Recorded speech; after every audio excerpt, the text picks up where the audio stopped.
some problems now in America.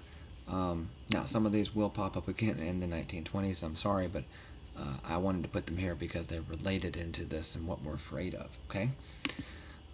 Following the war, you can see it right here, and this is maybe kind of going stuff here. This is how Americans think we should mind our own business, and you can tell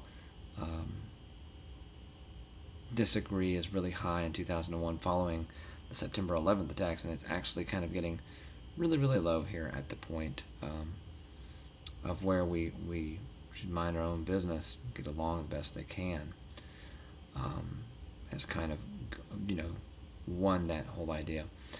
And so there we have that. Now, what we're basically saying is that looking for a blood donor. You can continue your archaic remedy if you want, but don't depend on us for another transfusion, right? We have the old Doc War, bloodletting, and then there's, of course, Europe, and so we turn our back. This is called a policy of isolationism. So following World War I, going through the Depression into World War II, we are isolated again, as we call it, right? Meaning we're not going to get involved in foreign affairs. We're not going to get in foreign entanglements. We do sign a bunch of treaties, which is maybe out there, but nonetheless. Now, the next thing we have is some problems. In Seattle, for example, they called a general strike. That is where every union in Seattle walked off the job. 60,000 people are going to stop working. That's going to cripple our economy. And so the government, in particular Department of Justice, is worried about this because they see this as a potential communist takeover. Remember, Soviet is a union and Bolshevik is a worker, and so there's a thought here that maybe this is communist. It wasn't just there. In Boston, the police actually said they're going to walk out. And so they decided they were going to walk out. Now, the Boston police strike is solved very quickly by the governor of Massachusetts, Calvin Coolidge, and he stepped in very quickly and arbitrated it and solved it.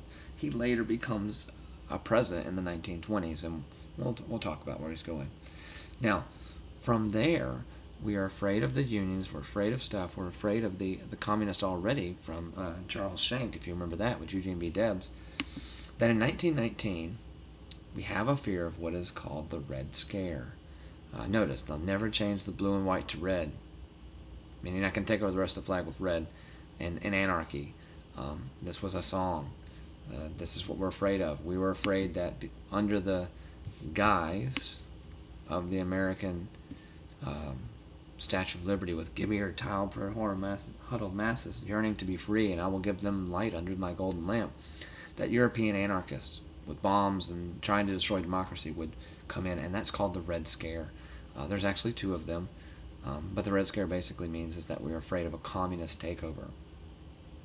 And maybe they weren't necessarily so unfounded. Around in 1919, 8 bombs exploded within, they were synchronized. I don't know the exact time. One of them actually hit the Attorney General A. Mitchell Palmer's house.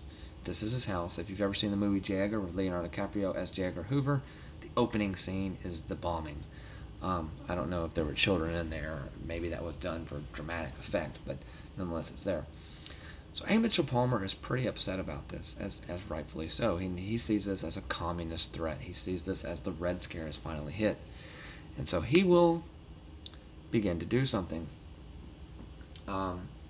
He's part of the Department of Justice, and so the Department of Justice will organize the Palmer Raids. All right, the Palmer Raids last for about a year.